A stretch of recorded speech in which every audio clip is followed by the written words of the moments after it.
સહજાત્મ સ્વરૂપ પરમ નિત્ય નિરંજન અંતરજામી રહો નિરંતર અંતરમાં સમતામાં રમતા રાખે દીઠા નહીં દેશાંતરમાં સમય સમય તુજ ચરણ કમળની છત્ર છાયા ઉર છાઈ રહો નિષ્કર્ણ કરુણાની કત વચન વિશેન સમાય રહો નિષ્કર્ણ કરુણાની કત વચન વિશેન સમાય રહો.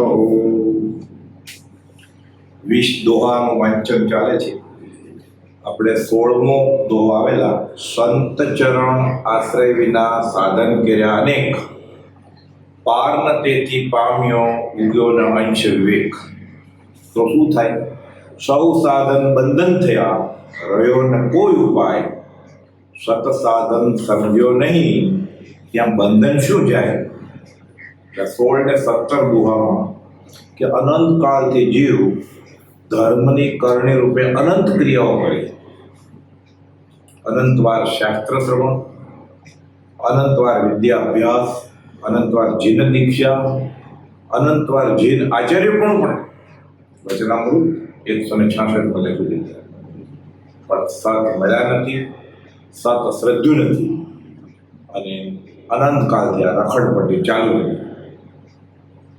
પૂન પણ બાંધે ત્યાગ વૈરાગને લીધે પૂન બંધે. પૂન કરે અમરાપુર પણ અંતે 84 મારા ઘરે પહોંચે. પૂન વપરાય છૂટવા માટેનું સાધન ન થયું.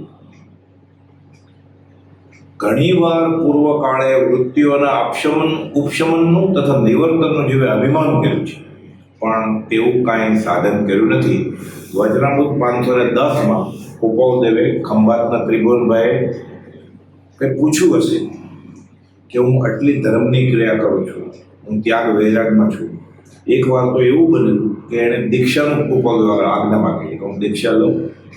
અને પછી પાછું એવું પણ બન્યું કે આંધળાની લાકડી એકાદ છોકરો હોય તો આંધળાની લાકડી થાય અને ભવિષ્યમાં પછી કુળ પરંપરા ચાલુ રહે, પોતાની વંશ ચાલુ રહે. એટલે કૃપાદુ લખે છે મુંબઈથી પત્ર વચનામૃત 510માં આપણે જે દોહો ચાલે છે કે સંત ચરણ આશ્રય વિના સાધન કર્યા અનેક. છૂટક છૂટક સાધન કર્યા હોય ધર્મને નામે પણ હકીકતમાં એ અધ્યાત્મના ખાતામાં જમા થાય એવું કાંઈ હોય નહીં. કે બંધ વૃત્તિઓને ઉપશમાવવાનો તથા નિવર્તવાનો જીવને અભ્યાસ સતત અભ્યાસ કરતો રહે છે. કારણ કે વિના વિચારે વિના પ્રયાસે તે વૃત્તિઓનો ઉપશમ અથવા નિવર્તવું કેવા પ્રકારની થાય? વિચાર્યું નથી. ઓગે ઓગે ક્રિયા કરે છે, સંપ્રદાયના હિસાબે ક્રિયા કરે છે, કુળ ધર્મના હિસાબે કોક કરે છે એટલે કરે છે. અને કોક શા માટે કરતો તો ભૌતિક ફળ માટે. તો આ ભૌતિક ફળ માટે જ કરે છે. આને ફાયદો થયેલો, આને ધર્મની કરણી કરવાથી છોકરો થયેલો, આને સંઘ જમાડેલો અને જાત્રા કરેલી એટલે એને નવી ફેક્ટરી શરૂ થઈ ગઈ. એટલે ઓગે ઓગે કરે છે, દર્શનાવણીય કર્મને બાંધે છે અને અધ્યાત્મ રૂપે આત્મા કે આવતું નથી. એટલે લખે છે કે કારણ વિના કોઈ કાર્ય સંભવતું નથી. આ જીવે વૃત્તિઓના ઉપશમન કે નિવર્તનનો કોઈ ઉપાય કર્યો ન હોય એટલે તેનો અભાવ ન થાય એ સ્પષ્ટ છે. તો છૂટ્યો કેમ નહીં? તે છૂટવા માટે એ કોઈ ક્રિયા કરી જ નથી. છૂટવાના કામીને બાંધવો નહીં અને બંધાવાના કામીને છોડવો નહીં.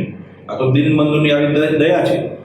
તો એટલે ઘણીવાર પૂર્વકાળે વૃત્તિઓના ઉપશમન નિવર્તન જેવે અભિમાન કર્યું છે, ધર્મની કરણી કરીને અભિમાન કર્યું છે પણ ધર્મ જેવું એવું છૂટવાનું કંઈ સાધન કર્યું નથી. સંત કે સંત ચરણ આશ્રય વિના કરે અનેક સાધન કરે પણ છૂટવાનું કારણ નથી. મણીલાલ બોટાદવાળાને દીક્ષા લીધી. ગોપાલને પૂછે છે સૌભાગભાઈને દીક્ષા તો લેવી જ હતી પણ સૌભાગભાઈ કહે છે મારી ઉંમર તો મોટી થઈ, સાથે કોઈ વૈયાવચ કરવાવાળો જોઈએ અને જ્ઞાની જોઈએ સાથે. કે મુંબઈ કોપાવદેવ જે શ્રીમદ રાજચંદ્ર નામના એક માણસ છે એને લખતું. તો કે મને શું લખે આવા છોકરાને કે અજ્ઞાનીને? તો કે બહુ ભલા માણસ છે, લખતો ખરો. લખે છે. કોપાવદેવ જવાબ આપે છે, વચનામૃત 4:1 જવાબ છે. પછી તો રૂબરૂ સત્સંગે થાય છે કે ઘણી વાર જીવે આવું કર્યું છે, પણ કલ્યાણ શું અને તે કેમ થાય એમાં અનંત કાળથી ભૂલ થતી આવે છે. એટલે સર્વસંગ પરિત્યાગ પણ કરે કે ત્યાગ પણ ન કરાય એવો થાય અને બેય બગડી અને સાથે ધર્મને લાંછન કરે પોતાના બેન. એટલે જે છોડવાનું તે છોડતું નથી અને જે પ્રારબ્ધ ઉદય છે સંસાર એ છોડી નાખે છે મહેનત કરીને, હિંમત કરીને, ત્યાગના ઉફાળમાં. એટલે છેલ્લે જે કરવા માટે જે હતો ત્યાગ એનું ફળ એ આવતું નથી. એટલે એકાંત નિષેધ નથી, હમણાં બધું આવશે, પણ સંત ચરણ આશ્રય વિના આ બધું કરે એટલે પારના તેથી પામ્યો અંશ જેટલો વિવેક એને ઉગતો નથી. વિવેકી ન હોય તો ઠીક છે, અનંતકાળથી નફાનો વેપાર કર્યો જ નથી. આ તો સૌ સાધન બંધન થયા અને રહ્યો ને કોઈ ઉપાય, રણમાં પોગ જેવું થાય. પછી કે સત સાધન જ સમજો નથી. તો સત સાધન શું? સત્પુરુષ સદગુરુની આજ્ઞાએ જે થાય એ સત સાધન. છૂટવા માટે કરે એ સત સાધન. પ્રભુશ્રી કહેતા બધું જ કરું છું, છૂટવા માટે કરું છું, બંધાવવા માટે નથી કરતો, આટલું મેળવણ નાખજો. એટલે કહે છે કે અનંતકાળથી આ બાબતમાં કે કલ્યાણ શું અને તે કેમ થાય, કેવી રીતે થાય, આમાં ભૂલ થતી આવી છે. તો હવે તમે ફરીવાર એ ભૂલ ન કરો. એટલે હમણાં ત્યાગનો વિચાર, દીક્ષા લેવાનો વિચાર ઉપશમાવી ગયો. ગોશાળાએ પણ કરેલું ને, શાસ્ત્રમાં આવે છે ભગવાન મહાવીરની સાથે ફરે. ભગવાન મહાવીરની પાસેથી એણે દીક્ષા લીધી નથી. ભગવાન મહાવીરે એને શિષ્ય તરીકે સ્વીકાર્યું નહોતું. પણ ભગવાન મહાવીર 2 ઉપવાસ કરે તો 2 કરે, 3 કરે તો 3 કરે, માંસ ખમણ કરે તો માંસ ખમણ કરે.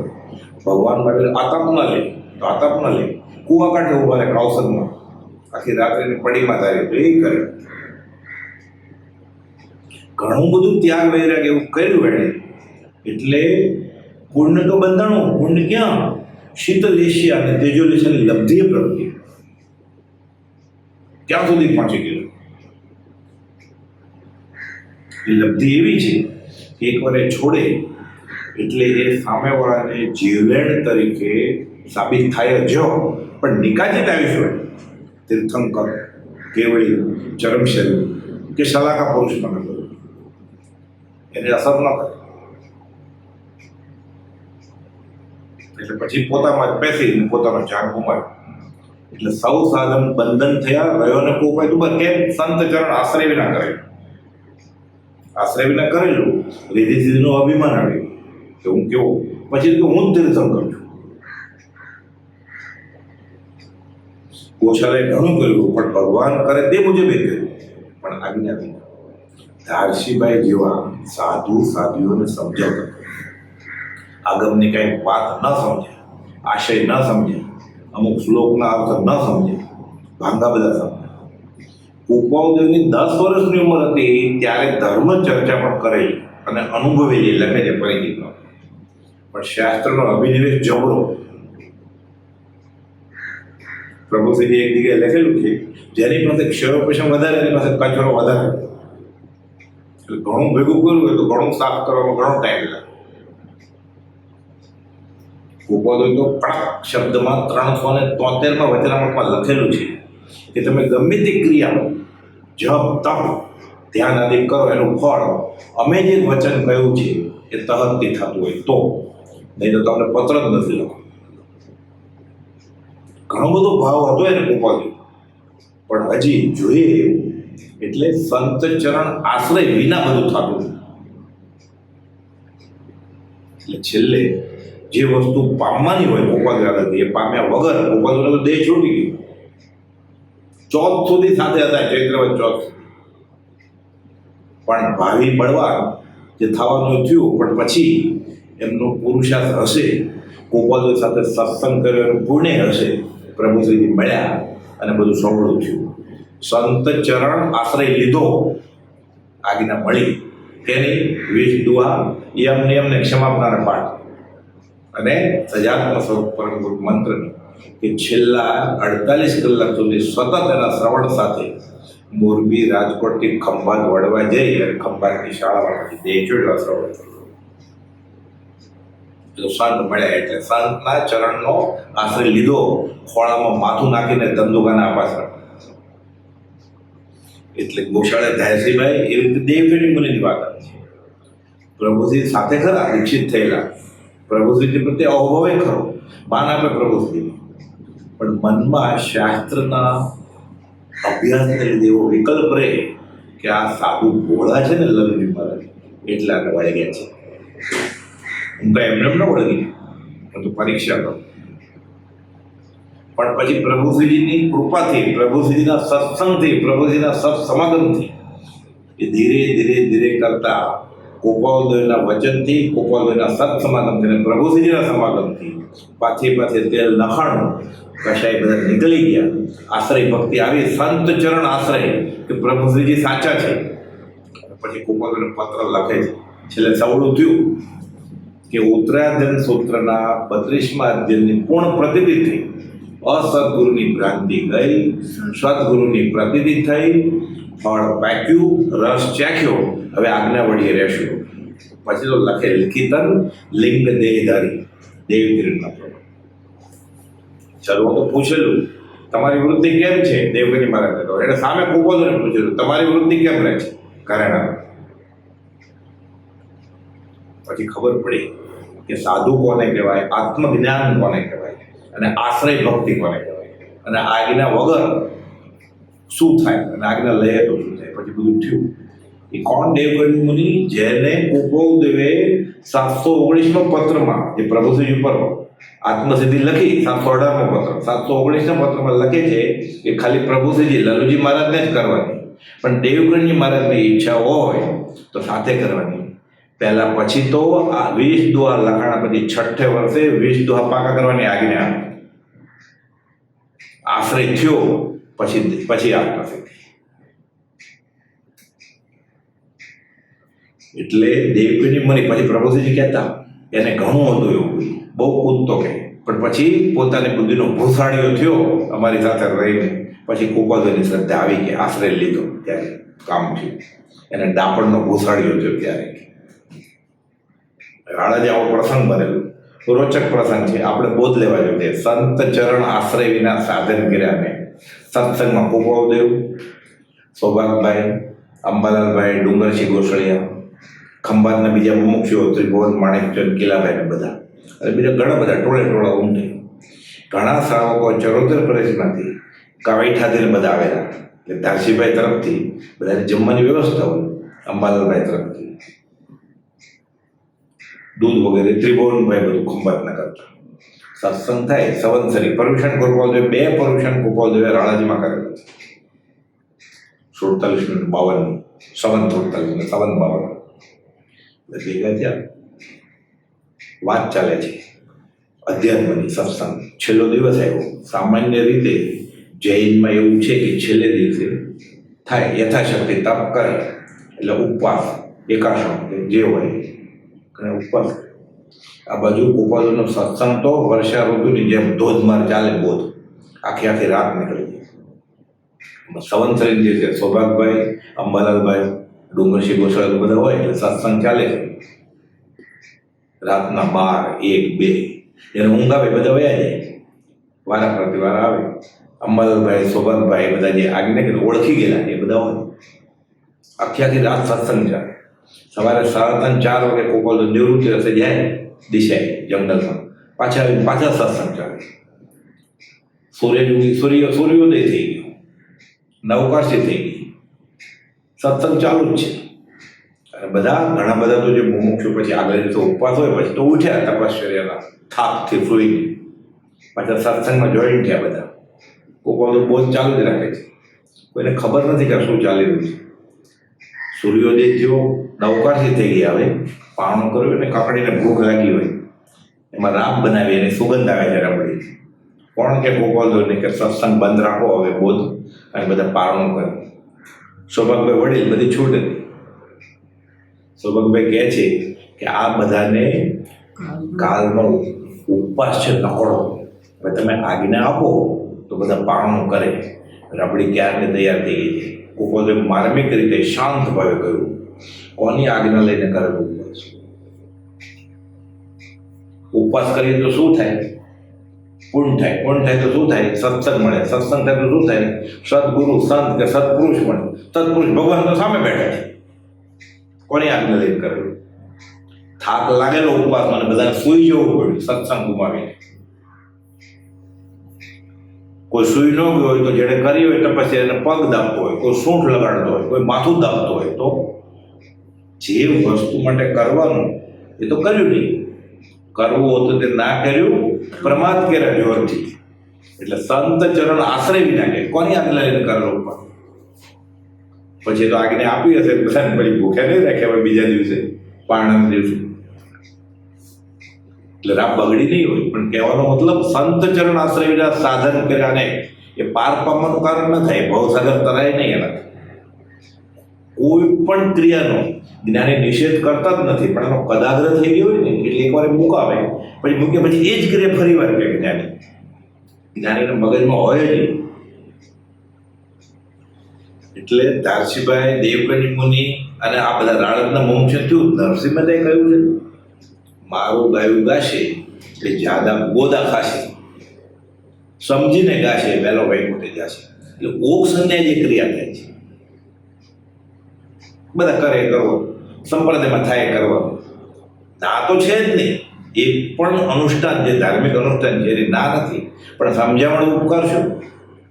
આવો પ્રસંગ બધો ને ગોપાલોને આખો મૂળ માર્ગ વિતરણનો લખવો પડ્યો ને. પ્રેમચંદ રાયચંદની ધર્મશાળામાં આણંદ રેલવે સ્ટેશનની સામે ગોપાલો ઉતરેલા અને પર્યુષણમાં પછી સંવત્સરી પતિ એટલે ટોળે ટોળા લોકો આણંદથી ખંભાત જવા માટે જૈન લોકો બધા ઉમટ્યા હતા.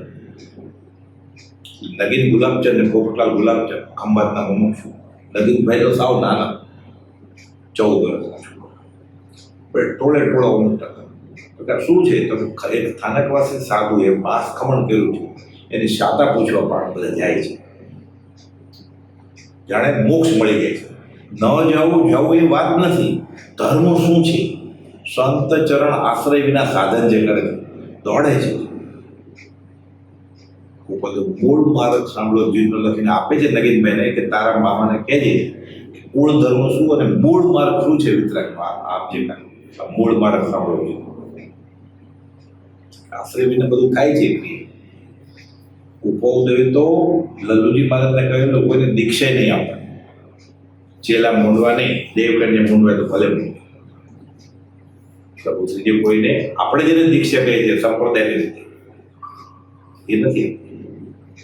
મંત્ર દીક્ષા અને બ્રહ્મચર્ય દીક્ષા બ્રહ્મચારીને આપી દીધી અને મોટા આચાર્યને છાજે એવું વર્તન કરતા.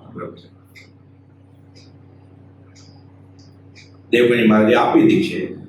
આશ્રય તો હતો નહીં, સંત ચરણ આશ્રય 6 મહિનામાં પેન્ટ શર્ટ પહેરીને વયા ગયા બાબાજી. એટલે અખાત્રીના પારણામાં થાય ને ઋષિમાં ભગવાને પારણું કરેલું 108 ઘડા શ્રેયાંશ કુમાર વરાવે છે શિવ શેરડીના રસ. નાની નાની અમલી 108ના પારણા કરે છે. અને ધર્મને શું સંબંધ છે? ઓગે ઓગે ક્રિયા ચાલે છે. આગું છે ચાલી યાર.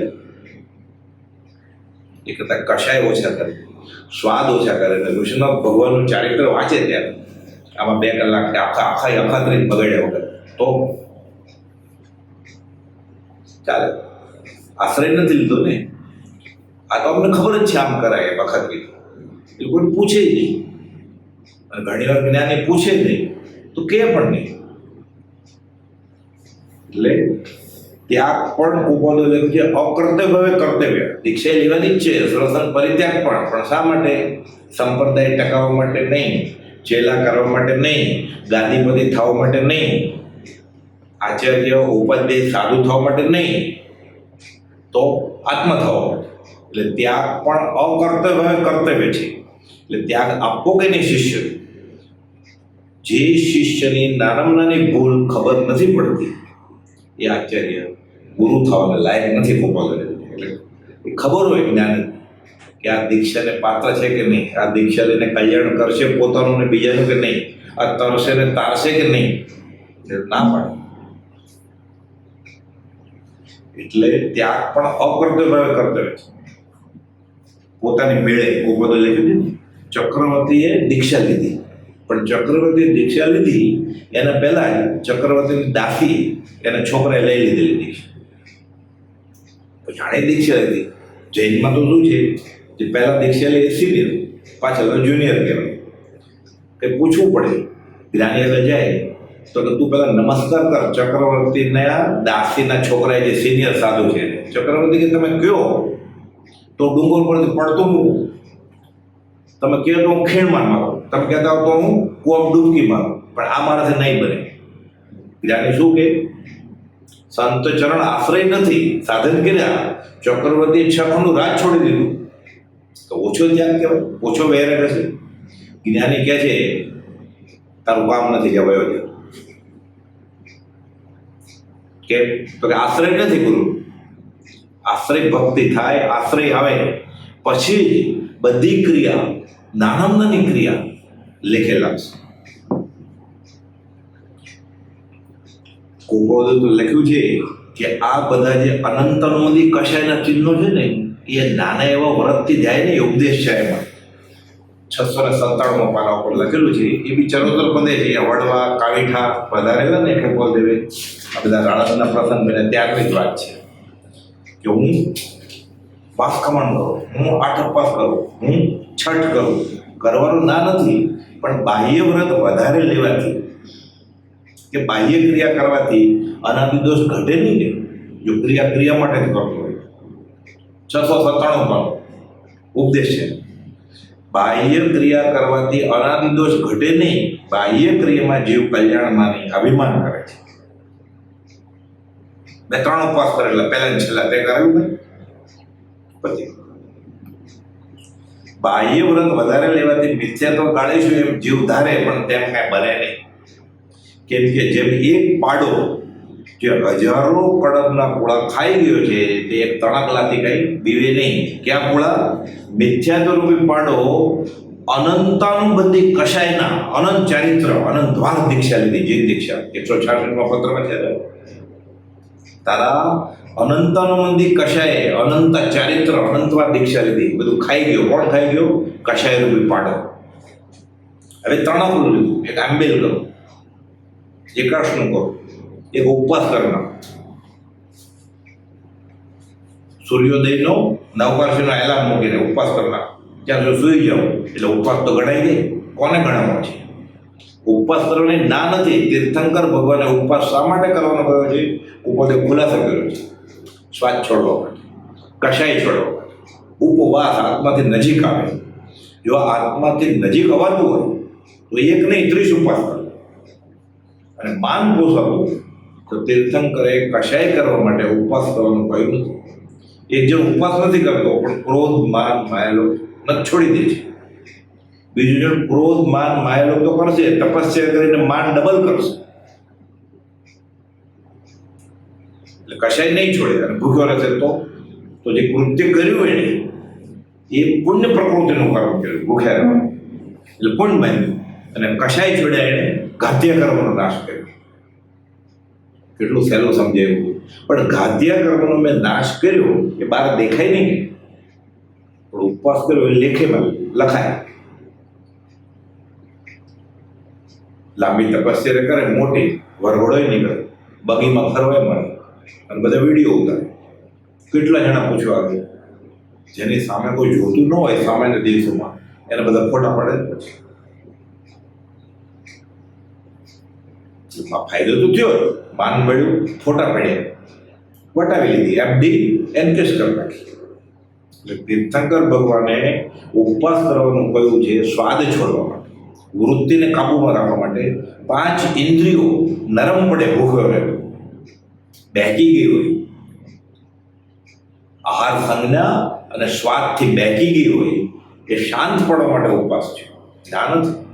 એટલે કોઈ આવો બોધ આપતા જેને લાગુ પડી ગયું, પ્રભુશ્રીજી અને બીજા સાધુને કહ્યું કે સ્વાદિષ્ટ ખોરાક વરવો નહીં, અને કદાચ આવી જાય તો નાના સાધુને આપો. એટલે આહારનો ત્યાગ થઈ જ ગયો જો સ્વાદનો ત્યાગ કર્યો. અને જીવાઇન્દ્રિય કાબુમાં આવે એટલે કામેન્દ્રિય કાબુમાં આવે જ. જ્યાં સુધી જીવાઇન્દ્રિય કાબુમાં ના આવે ત્યાં સુધી ઘર છોડી દીધું, વ્રત લઈ લીધું, દીક્ષા લઈ લીધી, જીવાઇન્દ્રિય કાબુમાં ન હોય તો કામેન્દ્રિય કાબુમાં આવે જ નહીં. બ્રહ્મચર્ય 9 વાળથી પડાય એટલે સાધુ કહેવાય, એ આત્મજ્ઞાન હોય જ નહીં. ઉપવાદો તો લખ્યું છે કે સ્વાદ કરતો હોય ને એટલે બ્રહ્મચર્ય હોય નહીં કરતો. બ્રહ્મચર્ય 9 વાળ વિશુદ્ધિ ન પડાય. કેવી રીતે ન પડાય? 5 ઇન્દ્રિયો બેહકી હોય એટલે મન બેહક્યું હોય એટલે વિકાર થતા જ હોય. એટલે એના મતિના યોગ વિષય વિકાર સહિત હોય. એટલે એને આ બધા યોગ મળ્યા છે.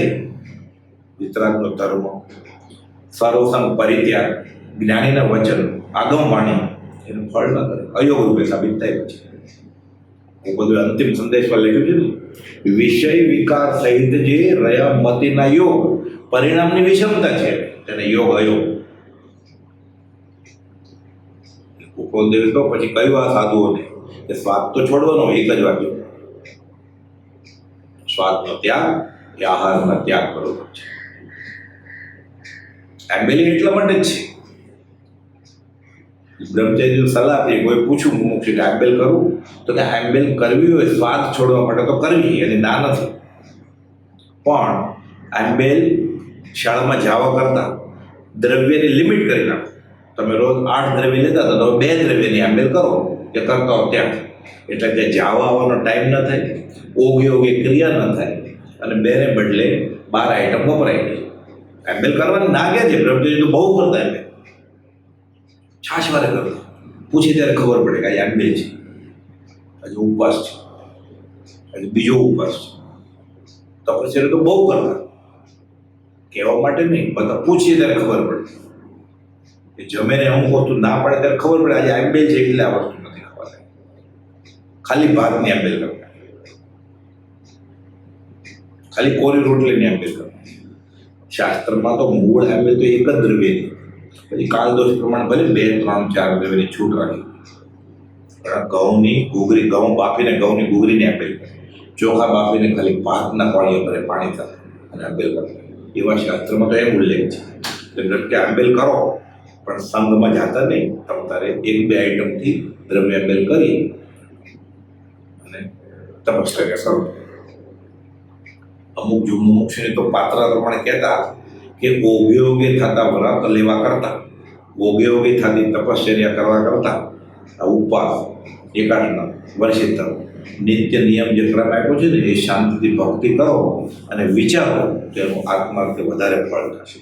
એટલે ખોટા તણાતા નહીં. પર્યુષણ આવે ને ઘણા તણાઈને કરે, બધા કરે એટલે કરે, એ તો ખરાબ એ લાગે. સંપ્રદાયમાં ખરાબ લાગે, ટોળામાં ખરાબ લાગે, સમાજમાં ખરાબ લાગે. એટલે કે તણાઈને આ બધા વ્રત નિયમ કરવા કરતા સંતની કૃપાથી આપણને જે સાધન મળ્યું છે એ આરાધો, એનો વિચાર કરશો તો પરમાર્થે વધારે ફળ થશે. એ તો પછી બીજાને બતાવવાનું થઈ જાય. મગન પપ્પા ઘાટકોપરમાં હતા, એ પ્રસંગ કહેતા. એ સાંજે પછી બપોરનું વાંચન હોય, એ વાંચન કર્યા પછી જમવાને થોડી વાર હોય એટલે નિવૃત્તિ અર્થે આટો મારવા જાય ને એક ભાઈ મળે. એ ભાઈને પોતે તપશ્ચર્યા કરી છે કેવું, એટલે આખો મોટો પ્રપંચ રચવો પડે. એટલે આ બનેલો દાખલો છે એટલે આપણને સમજાય કે આપણે તપશ્ચર્યા કરીને કેવા સહેજે કશાય થઈ જતા હોય. કેમ કે સંત ચરણ આશ્રય વિના કર્યું એટલે ભટકાણા. જય પ્રભુ જય પ્રભુ. કેમ છે આજે કઈ તિથિ છે ખબર નહીં. હવે એમ્બેલ શાળામાં કે ભોજન તમે જમતા હોય એટલે તિથિના દિવસે શાક તો ન આપે તો કંઈ વાંધો નહીં, શાક આપે તો વાંધો નહીં. બીજી તિથિ હોય, પાંચમમાં ન આપે ભાઈ 6 ને 7 આપે. તિથિ ન જાણીએ તો શું છે સત્સંગમાં રહેતા હોય. એટલે હું તો સત્સંગમાં રહું અને તિથિ પ્રમાણે ભોજનાલય નક્કી કરતો હોય એટલે મારે ઘરે પૂછવાની જરૂર નહોતી. આપણે તો ભક્તિ જ કરવી છે. તો કે તમને ખબર નથી આજે 14 છે, મારે આજે ઉપવાસ છે 14. એ ભાઈને 14નો ઉપવાસ છે કહેવા માટે એને આખો તરકટ કરવો. પછી મમ્મી પપ્પા વાત કરતા કે મારે ક્યાં એ ભાઈને ફળ આપવાનું હતું 14ના ઉપવાસ, અને ભાવ પ્રમાણે ફળ તો મળશે જ, પણ જાણે મારે ફળ આપવાનું એ મારી સાથે ભટકાઈ તિથિનો પરિચયનો પ્રશ્ન રજૂ કરી અને આખું પૂરું કરીને કહેવું પડશે. આવું બની જાય. સંત ચરણ આશ્રય વિના સાધન કર્યા અને પાર્ન તેથી પામ્યો ઉગ્યોનો અંશ વિવેક. એટલે અનંતાનુમતિ કશાય અનંત ચરિત્ર ખાઈ ગયો અને ત્રણકલા રૂપી બાહ્ય વૃત્તિએ ડરવાનું નથી. પણ જેમ પાડાને એક બંધનથી બાંધીએ ત્યારે આધીન થઈ જાય, તેમ મિથ્યાત્વ રૂપી પાડાને આત્માના બળ રૂપી બંધનથી બાંધીએ ત્યારે આધીન થાય, અર્થાત આત્માનું બળ વધે, હેતુ એને પ્રતીત થાય. પછી એ સ્વાદ છોડવા માટે 3 ઉપવાસના બદલે ખાલી એક જ ઉપવાસ કરે અને સ્વાદ છોડે તો લેખ લાગે કે નહીં? આ સહેજે સમજાય એવું મેથમેટિક છે. એટલે ના નથી ક્રિયા, પણ એ ક્યારે થાય? જ્યારે આશ્રય લે જ્ઞાનીનો ત્યારે થાય. તીર્થંકરે ઉપવાસ કરવાની ના કઈ જ નથી, આજ્ઞા આપી જ છે, પણ ઇન્દ્રિયોને વશ કરવા માટે, બહેકાવવા માટે નહીં. પ્રભુજી કહેતા આપણે વાત આવી ને કે છૂટવા માટે કરું છું, બંધાવવા માટે નહીં, આટલું મેળવણ નાખી. ઉપવાસ પછી લખ્યું છે પાછળ ઉપદેશ છે, દુર્બળ દેહ ને માસ ઉપવાસી જો છે માયા રંગ રે, તો એ ગર્ભ અનંતા લેશે, બોલે બીજું અંગરે. પેલું આચાર્ય બીજું સુઈ ગળા શાસ્ત્રની સાથ આપી આગમની કહે છે, જો માયાનો રંગ જઈ તો માસ ખમણને પણ માસ ખમણ કરશે તોય દેવલોક બાંધીને પાછો જન્મ મરણથી છૂટશે નહીં.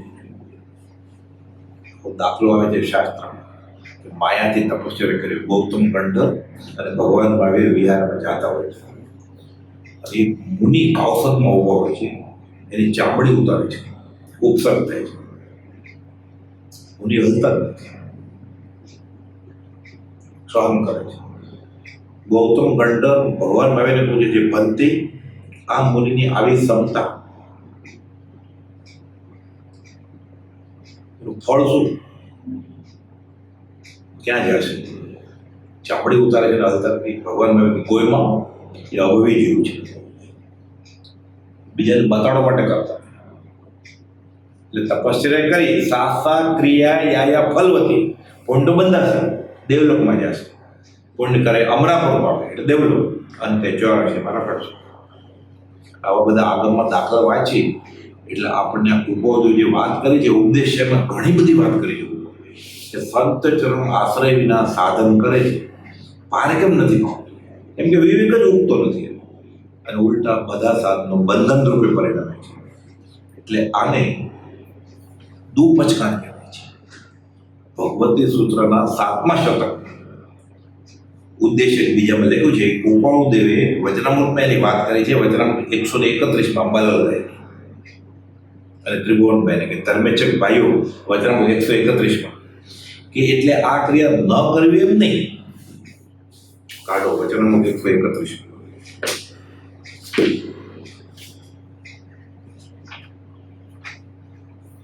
ક્રિયાનો નિષેધ નથી, પણ સંત ચરણ આશ્રય વિના કરેલા સાધનથી વિવેક ઉગતો નથી અને છૂટવાનું કારણ થતું નથી. એટલે લખે છે કે ભગવતી સૂત્રના પાઠના આ બધા જે આમાં વાત કરી છે કે પચકાણ એટલે શું, દુપચકાણ અને સુપચકાણ.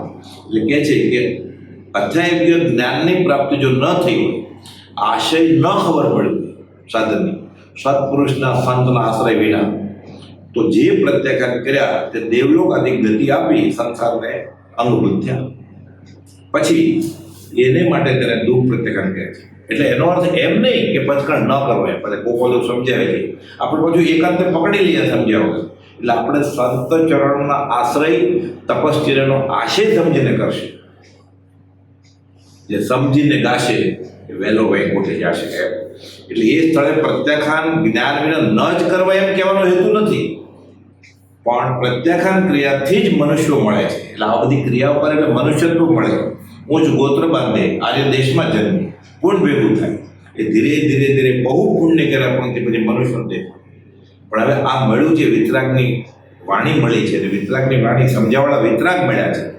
તો હવે એ આશ્રયથી કરે તો છૂટવાનું કારણ બને, એ આનો આશય છે.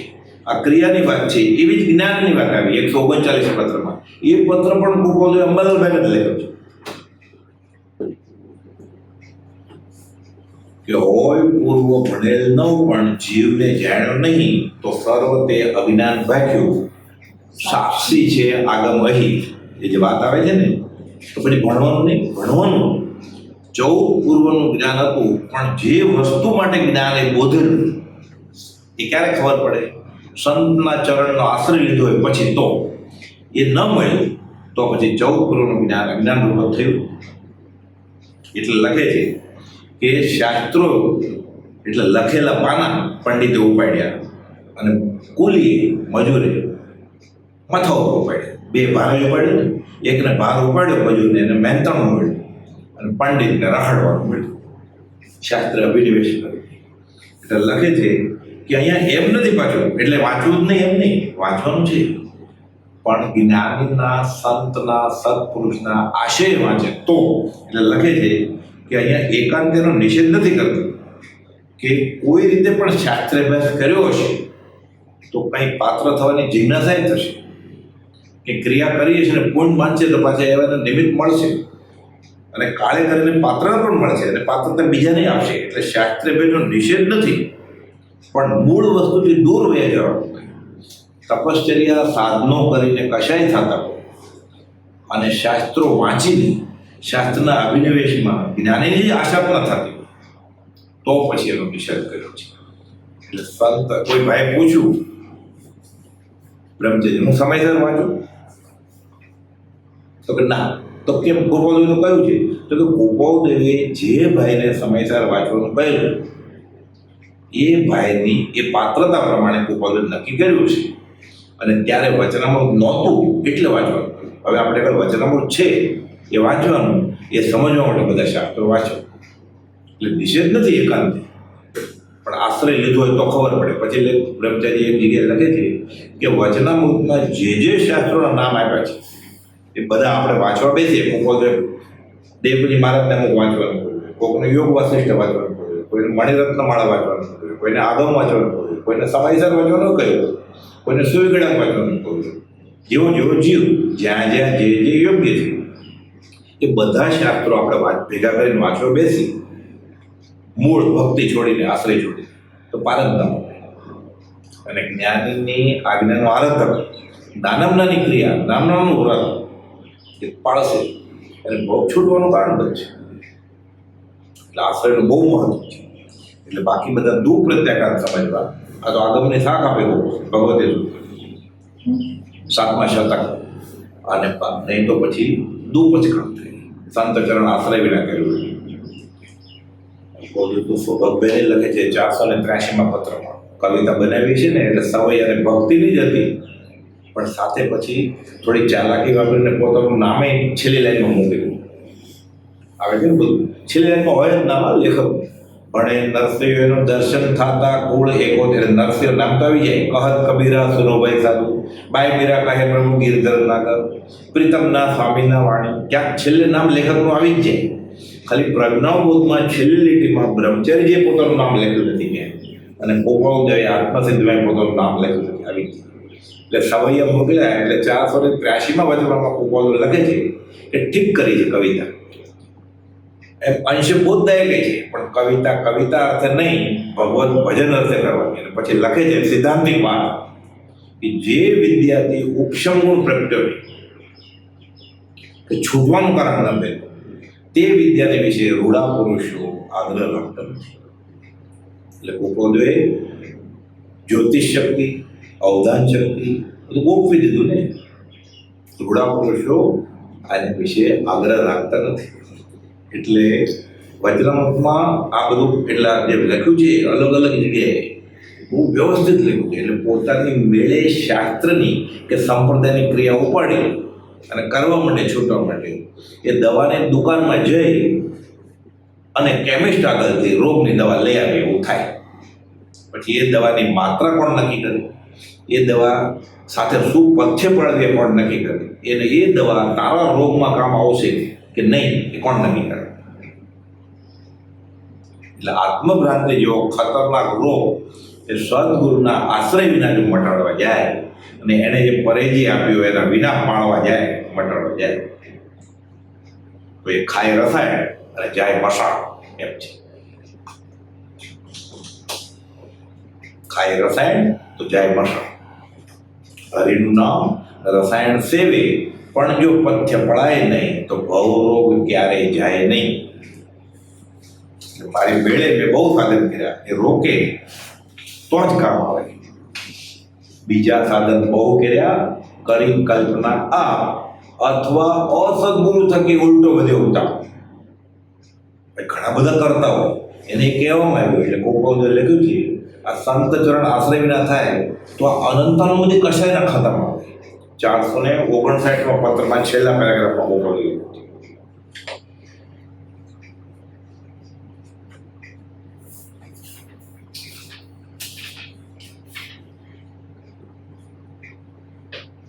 કે સતગુરુ સતદેવ અને સતધર્મ પ્રત્યે જો પરમાર્થ જ્ઞાન પુરુષ પ્રત્યે અવભાવ ન હોય, સંત ચરણ આશ્રયથી ક્રિયા ન કરતો હોય, છૂટવા માટે ન કરતો હોય, ઓગે કરતો હોય, એટલે લખે છે કે સતગુરુ સતદેવ અને સતધર્મ પ્રત્યે અસદગુરુ આદિકના આગ્રહથી માઠાબોધથી આશાતને એને ઉપેક્ષાએ પ્રવર્તે એવો સંભવ છે. અપરમાર્થને પરમાર્થ જાણી જેવો આગ્રહ બજાજ કરે અને આમે ધર્મ કરીએ છીએ. એ ધર્મ કરે છે કે કશાય કરે છે, એટલે અપરમાર્થને પરમાર્થ જાણી આગ્રહ જેવું ભેગા કરે. એ ધર્મ કરે છે તો પછી ઇન્દ્રિયો પોષે છે, પાછી ઇન્દ્રિયો માન પોષે છે. એટલે કે તે સદગુરુ સદદેવને સતધર્મ પ્રત્યે અસદગુરુના આગ્રહથી માઠા બોધથી આશાતનાએ ઉપેક્ષાએ પ્રવર્તે જેવો સંભવ છે. અને આ માઠા સંગથી તેની સંસારવાતનો પરિચય નથી થતો, તો એમ માને છે કે હું છૂટું છું. ધર્મની નાની ક્રિયા કરે એટલે ત્રિભુવનભાઈ કોપોદે લખ્યું ને, એટલે કોપોદે 510માં જવાબ આવ્યો કે એને એમ થાય છે કે હું ધર્મ કરું છું. હકીકતમાં સંસાર વાસના પરિચય નથી થતી, છતાં તે માને છે કે પરિચય થાય છે અને સતધર્મ પ્રત્યે ઉપેક્ષક રહે છે. આ અનંતાનુમતિ ક્રોધ માન માયાનો આકાર છે. એટલે નાનો ગુનો નથી, ત્યાં સુધી જીવને દુઃખ પચકણ જ થશે બધી ક્રિયા. એ સર્વસંગ પરિત્યાગ ઘર છોડી દેશે તો પણ, એટલે બહુ મોટી આપણે આ દુવામાં શું છે, આપણે ગાઈ ગયા એટલે બ્રહ્મચારી લખતા કે એક દુવામાં અનુપ્રેક્ષા કરે, ઊંડા ઉતરીને વિચારે તો સંકેતનું કારણ બને. પ્રભુજી કહેતા 1,00,000 વાર ગાવ તો ઓછા છે. એટલે શુદ્ધ શ્રદ્ધા વિના બધું કરે છે. દેવ ગુરુ ધર્મની શુદ્ધિ કહો કિમ રહે શુદ્ધ શ્રદ્ધાનો શુદ્ધ શ્રદ્ધાનવે સર્વક્રિયા કરી છાર પર લીપણું દેહ જાણું. આનંદજી મહારાજે 14મા જીનની 57માં લખેલું છે કે આશ્રય તો નથી લીધો અને ક્રિયા કરી એટલે શું થાય, છાર પર લીપણું થાય. એટલે થોડા વખતમાં છાર પર લીપણું એટલે પેલા ગાર કરતા, એટલે પોડા ઓઇલમેન્ટના કાઢ્યા વગર રંગ મારી દે એટલે પોડા પડે. નવો રંગ એ બગડે અને જૂનો પાછો એમાં બગડે, ચડે નહીં નવો, એટલે ક્રિયા ન થાય. એટલે સંસાર ફળ આવે. એનું શું ફળ આવે એ પાછું આનંદ મારે લખ્યું છે. એક કહે સેવીએ વિવિધ ક્રિયા કરી ફળ અને કાંત લોચન દેખે. ફળ અને કાંત ક્રિયા કરી બાપડા રડવડે ચાર ગતિ માહે લેખે. એટલે સંસાર જ પરિણામે છે. એટલે સૌ સાધન સત્રમોદો, સૌ સાધન બંધન થયા, રહ્યો ને કોઈ ઉપાય. સત સાધન સમજો નહીં ત્યાં બંધન શું છે. એટલે કોપોદે લખ્યું છે કે આ જીવ અત્યંત માયાના આવરણમાં છે. હવે છૂટવાનો કોઈ ઉપાય જ મારી આગળ. 534માં પત્ર. આ પત્ર પ્રભુજીને મળ્યો, પ્રભુજી લડવા માંડ્યા કે આ જીવ અત્યંત માયાના આવરણે ફસાયો છે. ધર્મના નામે ઘણા અનુષ્ઠાન કરે છે, પણ છૂટવાને બદલે સૌ સાધન બંધન થાય છે. હવે કોઈ મારે આગળ ઉપાય નથી. કાઢો 534મો પત્ર.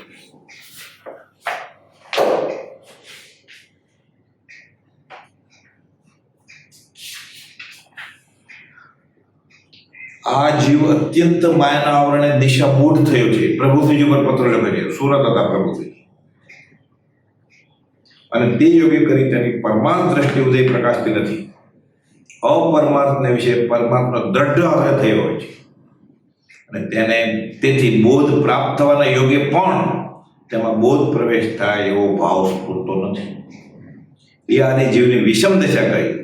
પ્રભુ પ્રત્યે દિનત્વ કહ્યું છે કે હે નાથ, હવે મારી કોઈ ગતિ મને દેખાતી નથી. સૌ સાધન બંધન થયા. હવે હું શું કરું? હે પ્રભુ, હવે હું શું કરું? પોકાર કરે છે. સર્વસ્વ લૂંટાયા જેવો યોગ મેં કર્યો છે અને સહજ ઐશ્વર્ય છતાં પ્રયત્ન કરે છે તે ઐશ્વર્યથી વિપરીત એવા જ માર્ગ મેં આચર્યા છે. મારે આ યોગથી આ નિવૃત્તિ કર. એવા 20 દોહરા ગોપાલ કહે છે અમે મોકલ્યા છે, એની અનુપ્રેક્ષા કરો. પ્રભુશ્રી કહે છે આ પત્ર મને મળ્યો, મને રડવું આવ્યું, આંખમાંથી આંસુ. અને પછી પ્રભુશ્રીને ગોપાલને પત્ર લખે છે કે બરોબર છે, મેં આ બાવા થઈને લોકોના રોટલા જ ખાધા છે માગીને, બરોબર થશે શું? કબીરની સાખી લખે છે ગોપાલને કે તમારી વાત બરોબર છે, હું માયાના આવરણમાં છું. આ પ્રતિક્રમણ થઈ ગયું. લખે છે સંસારી કા ટુકડા ગજ જૈસા દાંત, ભજન કરે તો પછી નહીં તો કાઢે હાથ. હું માગીને લોકોના રોટલા ખાઈ લઉં છું, મારી ગતિ કઈ થશે? તિરાડ પડી જાય અનંતમ મંદિરમાં, આવો ભાવ આવે વિષ્ણુ આવે. એટલે પછી ખબર પડે કે મેં આ જ કહ્યું છે. બ્રહ્મચારીજી પત્ર સુધામાં સમજાવે છે. એક પત્રમાં 24મા પત્રમાં લખ્યું છે અને 355મા પત્રમાં લખ્યું છે કે પૂર્વના સત્કાર્યોના ફળરૂપે મનુષ્ય દેહ તો મળ્યો છે. હવે જો આ નહીં ઉતરે અને તરવાનો ઉપાય હાથમાં નહીં લે, આ બધું મળ્યું છે તોય, અને વર્તમાન દશામાં આપણી કેટલીક કફોડી હાલત છે તેનો યથાર્થ ખ્યાલ થતો નથી આ ધર્મના સાધન, તો આ બધા સાધનો સૌ સાધન બંધન થશે અને કોઈ ઉપાય હાથમાં નહીં રહે. અને જેટલી જોઈએ તેટલી શક્તિ ધર્મ કાર્યમાં સ્ફૂર્તિ નથી. ધન, કીર્તિ કે કામિનીના સુખમાં સાધન મનાયા છે તો અકૃતકૃત્ય તમારે છે આવી ક્રિયાઓ કરેલી. અને અજ્ઞાન દશાના દુઃખ નથી દેખાતા, નથી ચાલતા, તો શું થશે પછી? એટલે કે ક્યારે લાગશે? આ બધા સાધન બંધન રૂપે નીવડશું. એટલે લખે છે કે આવા કલ્યાણના કારણો ન શોધે તો કલ્યાણ થશે ક્યારે? આમ તરવાનો કોઈ ઉપાય ન જડતો હોય અને ડૂબકા ખાતો હોય અને બચવાની જેવી તીવ્ર અભિલાષા હોય છે તેવી ઉગ્ર ભાવના ન હોય તો ગળા રાગે ગાય જવાથી શું મળે? તેમ મોટા રાગે ગાશે અલગ અલગ રાગમાં, કે ગળા રાગે ગાય જવાથી શું વળશે? સર્વે છૂટવાની ભાવના દિન પ્રતિદિન વધારતા જવાની છે. સત સાધન સમજો નહીં ત્યાં બંધન શું જાય? બ્રહ્મચારી કહે છે. આગાથાનો અર્થ કરે બ્રહ્મચારીજી કે માટે આપણે સર્વે છૂટવાની ભાવના દિન પ્રતિદિન વધારતા જવાની. સત સાધન મળ્યું તેટલાથી જ સંતોષ રાખીને બેસી રહેવાનું નથી, પણ આ ભાવના કે સત સાધન સમજ્યો નહીં ત્યાં બંધન શું જાય? સમજણ સાચી અને ઊંડી પ્રગટે એ માટે ભક્તિ, સત્સંગ, ત્યાગ, વૈરાગ આરાધવાના છે. એટલે કે તો આ કામ આવશે, નહીં તો આપણને રખડવાનું જ કામ હશે. આવું જ બીજા પત્રમાં લખેલું છે શરૂઆતમાં, નવી આવૃત્તિમાં 24મો પત્ર છે.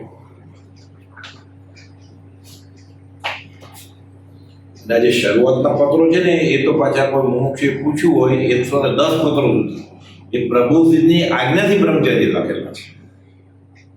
મુમુક્ષ એમાં લખે છે કે પરમ ગોપાલનો ચિત્રપટ તે પ્રત્યે બહુમાન ભક્તિ કરવી, બાકી બીજી કંઈ કલ્પના થાય તે ક્ષમાવી અને વૃત્તિ પરમ ગોપાલના વચનામૃતમાં સ્મરણ અને જીન ભક્તિમાં રાખવી. આપણને સારું લાગે એવું કરવામાં અનંત કાળ ગયો છે. આપણને સારું લાગે તેવું કરતા અનંત કાળ ગયો છે, પણ હજી કલ્યાણ થયું નથી. તો હવે શું કરવું? હવે સંતના ચરણનો આશ્રય લઈને કરો, એટલે સાધનો બંધન રૂપે ન પરિણમે. એટલે સ્વચ્છંદ નહીં, એ સ્વચ્છંદ રોકવા માટે જે જપ તપ યમને એમાંથી કરો તો વાંધો નથી. નહીં તો ખાલી સાધન પાર અનંત કયો તદપી કશું હાથ હજુ ન કર્યો આવું થશે. આ વિચારીને બધું કરવાનું છે. ઘણા મુમુક્ષોને બ્રહ્મચારી આવી રીતે સલાહ આપતા કે આ પ્રમાણે કરો, નહીં તો આ બધા બંધનરૂપ સાધનો છે. અને ગમ પડ્યા વિના આગમ અનંતકારક થઈ પડશે અને સંતન વિના અંતની વાતમાં અંત આવતો નથી. 128 પત્રમાં ગોપાલ ગમ પડ્યા વિના આગમ અનંતકારક થઈ પડશે, સત્સંગ વિના ધ્યાન તે તરરૂપ થઈ પડશે અને સંત વિના અંતની વાતમાં અંત પવાતો નથી.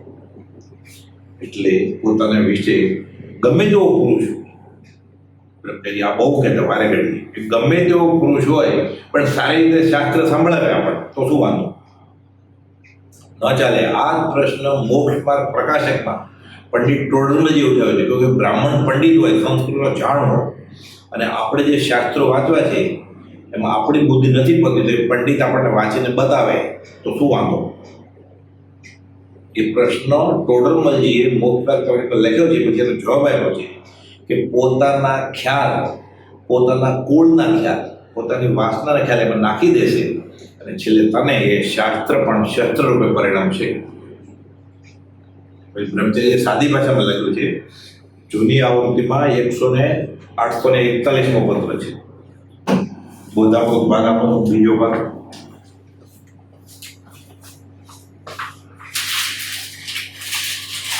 જૂનીમાં નવીમાં છે, જૂનીમાં લાવો.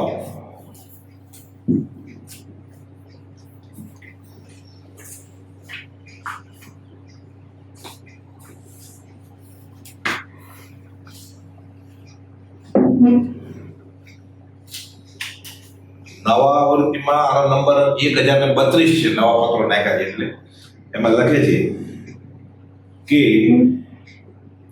સંત ચરણ આશ્રય વિના ક્રિયા થાય. આપણે દોહે એ ચાલે છે કે સૌ સાધન બંધન થયા, રહો ને કોઈ ઉપાય, સત સાધન સમજો નહીં. સત સાધન કયું?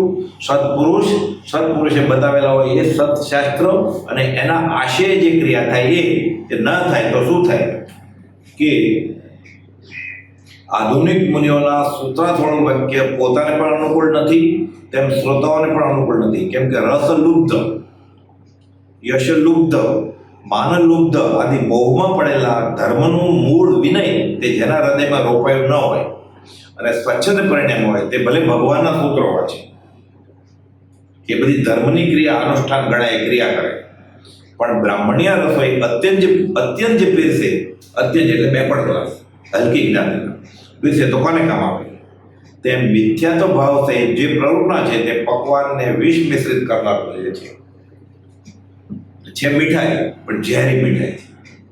આ વાત વિશેષ અનુભવની હોવાથી તેમની પાસેથી વિશેષ સાંભળજો. એટલે કોઈક ભાઈ લખ્યું છે એને આવું અનુભવ થયો છે કે કોકનું માન્યા છે અને પછી જે ક્રિયા કરતા છે એ છૂટી ગઈ છે.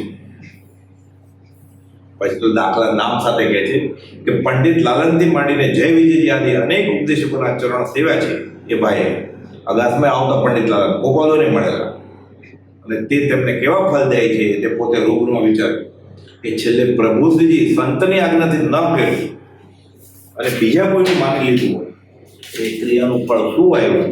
આ તો ઘણા અનુભવની વાત છે. 2-5 વર્ષ થાય પછી ખબર પડે, કશાય વધતા જાય, હાથમાં આવે નહીં અને જે ક્રિયા કરતો હોય ને સદાચાર એ છૂટી જાય છે. એટલે સૌ સાધન બંધન થયા, રહ્યો ને કોઈ ઉપાય. એટલે રસોઈ ઉત્તમ હોય, વચનામૃતની જ વાત ચાલતી હોય, આત્મસિદ્ધિની જ વાત ચાલતી હોય અને શું કરવું એ સંતનો આશ્રય નથી. કેટલી વાર છે? 5 મિનિટ. એટલે આવું એટલે આપણે હું વાંચેલું વાંચે, હું આ તપશ્ચર્યા કરેલું, એ તપશ્ચર્યા કરવાની છે, છૂટવાની જ ક્રિયા છે. પણ તારા માટે આપણને એમ થાય ઘણી વાર સિદ્ધાંતની વાત હોય ને એ વાંચી લઈએ તો આપણે અહોભવ આવી જાય આપણે. એટલે અમે આ તો બનેલો દાખલો છે. આપણને એમ થાય કે આત્મસિદ્ધિ ને બધું સિદ્ધાંતને બધું સમજી જાય આપણે તો કેવું સારું, પછી બીજાને કહેવામાં કામ આવે અને મને કૃતકૃત્ય થાય કે હું સમજી ગયો છું. એટલે અમે સત્સંગ અર્થે જાતા ને મગન પ્રભુ તો શરૂમાં આખું વચનામૃત 1 નંબરથી વખત શરૂ કરે, કરતા કરતા કરતા પછી વચનામૃત પૂરું થઈ જાય, પછી ફરી વાર પાછું લે.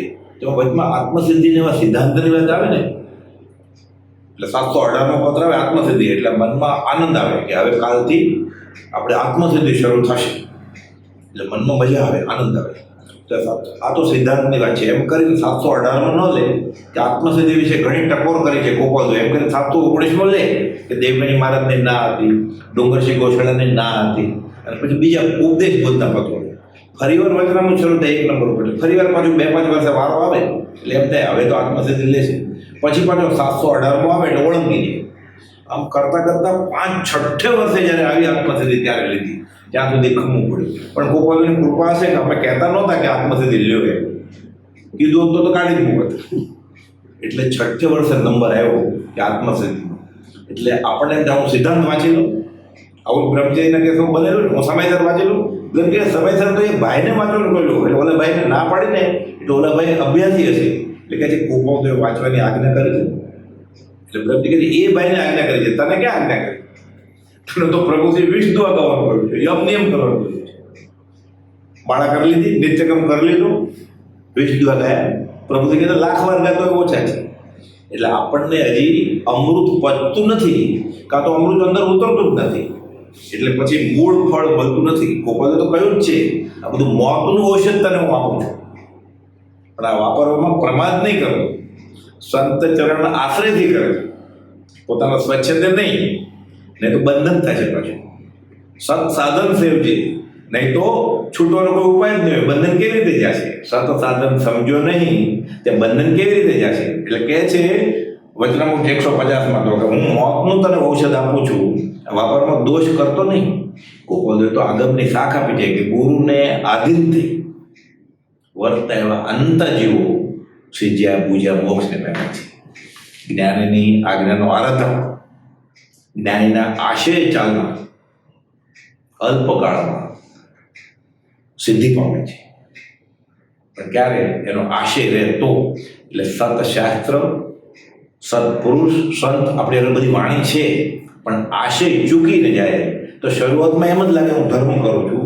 રેલવે સ્ટેશન પર ટ્રેન ઊભી હોય ને, મોટું સ્ટેશન હોય જંકશન, એટલે 8 પ્લેટફોર્મ હોય, એટલે 8 ટ્રેન પેરેલલ જ ઊભી હોય. ખાલી 1 સેન્ટીમીટર 1 ઇંચનો ફરક હોય ડાયરેક્શનમાં.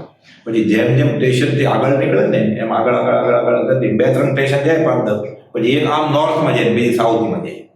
શરૂઆતમાં એમ જ લાગે કે હું પાટા કરું છું, પણ પછી ફંટાઈ જાય. અને ફંટાઈ જવાનું બહુ સહેલું છે અધ્યાત્મમાં. જો સત્પુરુષના આશ્રય વિના કરતા હોય તો, સત્પુરુષના આશય વિના કરતા હોય તો. એટલે આશ્રય ભક્તોનું બહુ મહત્વ છે. એટલે સૌ સાધનને તો બંધન થાય ને, અને પછી ખાલી કાંઈ હાથમાં આવે જ નહીં. યમ નિયમમાં લખ્યું છે ને, આપણે આવશે કે કદપી કછું હાથ હજુ ન પહેર્યું. એટલે મળ્યું છે તો અમૃત આપણને.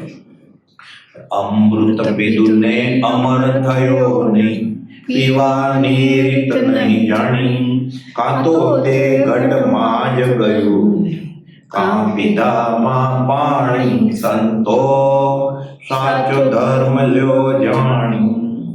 આ ખબર પડે તો પછી ખબર પડશે કે હું કોણ છું. આગલા દેવમાં આવશે કે જો મારા દોષ દેખાશે મને તો મને ખબર પડશે કે હું કોણ છું. અધમાધમ અધિકોપતિ છું. એ હવે અવસરે લેશું. સહજાત્મ સ્વરૂપ પરમ